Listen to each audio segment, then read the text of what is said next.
Hey heroes, Kolz here. Today I'm going to go through how I would spend both $100 in Heroes vs. Hordes or $200 in Heroes vs. Hordes. In fact, I have spent $400 on this game over the course of the last year, which I think is acceptable given my level of involvement in it. However, I only should have spent $200. I don't want you to make the same mistakes that I did spending real money on a game when you don't need to, because $400 is a lot of money. And $200 is a lot less than $400. I would spend this money over the course of 12 months. This is not something I think you need to do on day one of the game. You should get into it and start to like it, and then I'd recommend making these decisions. For $100, you unlock the game. From 100 and above, you're just buying extras to either go faster or to make your life more enjoyable if you like certain aspects. Okay, so how I would spend my first $100. The first thing to know is that when you buy anything in this game, you should use the web store. So you access the store by going to store.heroesvshordes.com, and it has a list of everything that's available in the game, but just on the one website. What you're looking for here with the first $20 that you're gonna buy is the no ad pack. The number one biggest value in this game, 100 million%, is the no ads pack. The no ads pack gives you everything you previously had to watch an ad for free.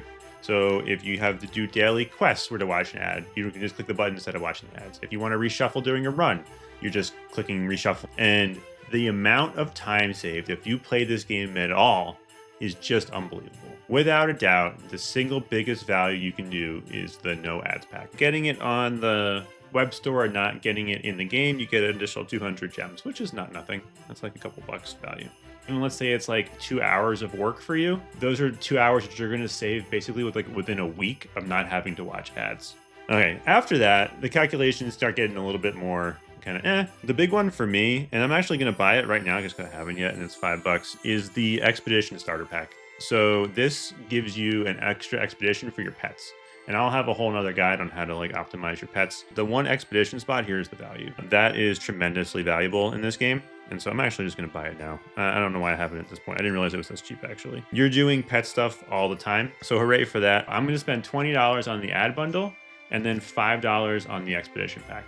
And that gets me to $25, and now you're cruising. You stop there, and you're going to have just an overall great experience with this game. You're now playing Heroes vs. Hordes. Before that, you're not really playing the game. It's going to take you way too long with all watching ads to ever kind of hit any meaningful levels. After that, what I spent my first 6 months doing, and what I suggest you spend your first 6 months doing, is buying into the Hero Pass.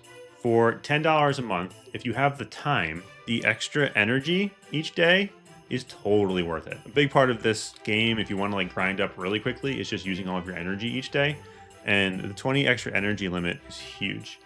It will help you grind much faster each day. Doesn't sound like a lot, but that's like 60 extra runs a month. It adds up. Or let's say you're in a meeting at work and you can't get back to the game. It'll let you build up energy that you may not have otherwise been able to build up. And it lets you sleep more at night. So if you're really trying to optimize, this will give you 6 hours of sleep instead of 4 hours of sleep between the time you need to use energy. The extra loadout slot saves you some time, not super valuable. And the upgrade on start actually does help you a lot, particularly when you're early in the game. The dungeon torch per day is also great. That'll let you grind the dungeon one more time per day, and then it'll let you get more gold keys and silver keys as you go. And the extra loot isn't bad too. It's actually pretty good value, just all the loot they took out over the course of a month. If you're early in the game, I think the Hero Pass for $10 a month is super worth it. And I would spend the first 6 months of the game just getting this. $20 to unlock ads, $5 for the pet expedition, and then $60 over the course of 6 months to get the Hero Pass. And to me, you've unlocked the game at that point. If you're consistently using your energy and taking advantage of everything the Hero Pass has to offer, after 6 months, you're going to be well into mid-game and you're going to be cruising. The nice bonus of that, too, is that $100 gets you to VIP level 5. VIP levels are only available to people that spend real money in the game, and they unlock additional benefits. The big jump in benefits to me come at VIP level 4, when you can start running normal mode on auto mode, plus the energy refill, plus the torch. So that just gives you a ton more content to do, and auto mode is super helpful for farming. Auto mode makes farming and progressing easier because you don't have to be physically on your phone pushing all the buttons while the runs go. And that unlocks a VIP level 4. VIP level 5, which unlocks, I think it's like $70 or $80, depending on the currency, unlocks hard mode autoplay, which lets you farm on hard mode, which is going to save you literal hours of your life. and it increases the energy limit and the energy speed and the refill speed. And most importantly, it gives you an extra pet expedition. So that $5 perk we just started off with gets doubled here, and you hit the max of 3 pet expeditions going at once. And that will also just help you tremendously increase the level of your pets in a shorter time span. So $100 to me is what I would spend if I just want to get into this game, have a lot of fun playing it, and then kind of stop. However, if you want to have a little more fun, you can spend another $100. For me, that $100 is best well spent on a lucky wheel. Once every 2 or 3 months or so, they come out with a lucky wheel that has 4 heroes on it, and each hero has a 0.5% chance. The one that I personally did was the special faction lucky wheel, so it had Leprechaun, Santa, Bunny, and Dragon Empress. For $100, I was guaranteed to hit the pity spins to get Leprechaun. Now, over the course of 100 spins, your chance of getting one hero at 2% clip is something like 66 or 70%. After 100 spins, I not only should have gotten Leprechaun, I should have also gotten another hero. I ended up getting super lucky and hitting all 4 heroes, which was something like a 0.5% chance of happening. That $100 ended up being like totally worth it because I could spend the remainder on getting Monk. And that would have let me, if I had stopped there, and I should have stopped there, to be honest, would have let me beat the game. And so when I bought Monk, I now had a hero that was both fun and able to clear all of hard mode. And once you have any hero unlocked that can clear all of hard mode, you don't need to spend more on this game. So that put me $200 into the game, and I should have stopped there. There was no reason for me, or for you really, honestly, to be spending more than $200 on this game.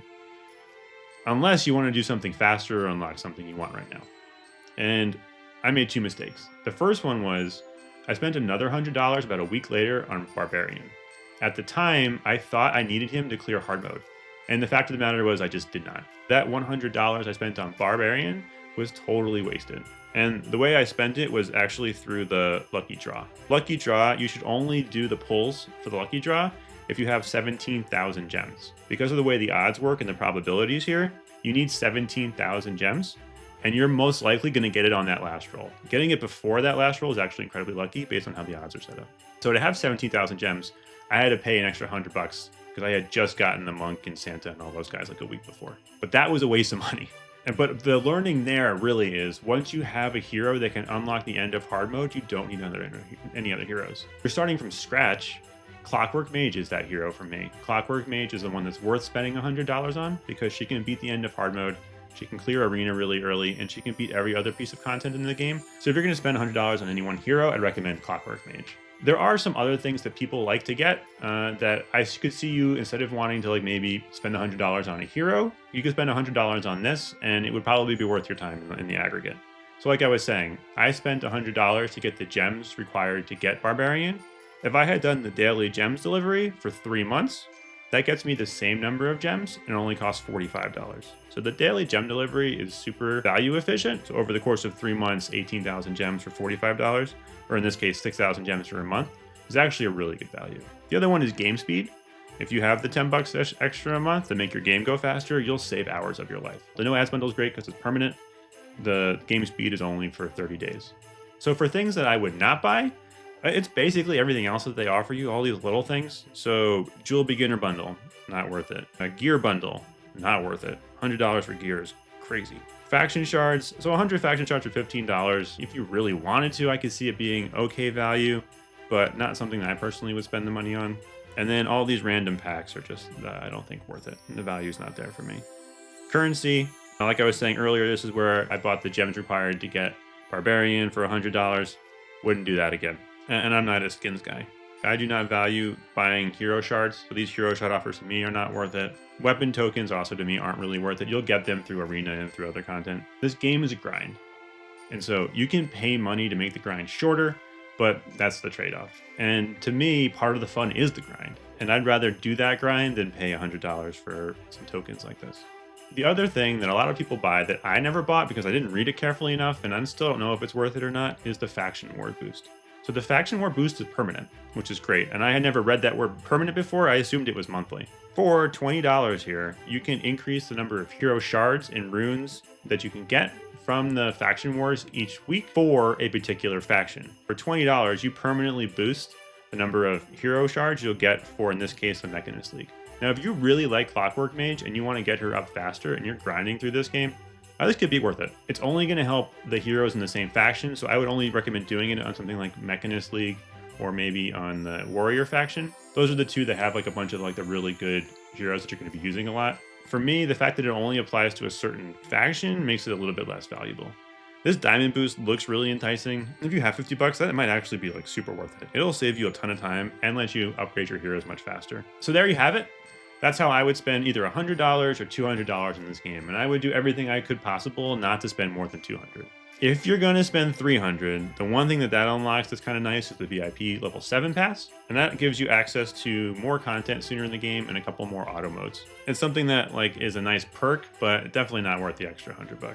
$100 in this game will get you kind of like entry level into the game, having a lot of fun. $200 will get you a splurge and get you kind of like the next level of stuff, and I really don't think you need to be spending more than that.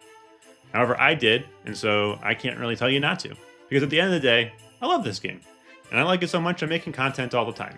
So please subscribe to this channel if you like it, and like this video if you liked it. It all helps out. And again, I'm Kolz. I'm a high-level HVH player, and I'm reminding you to always do your adventures!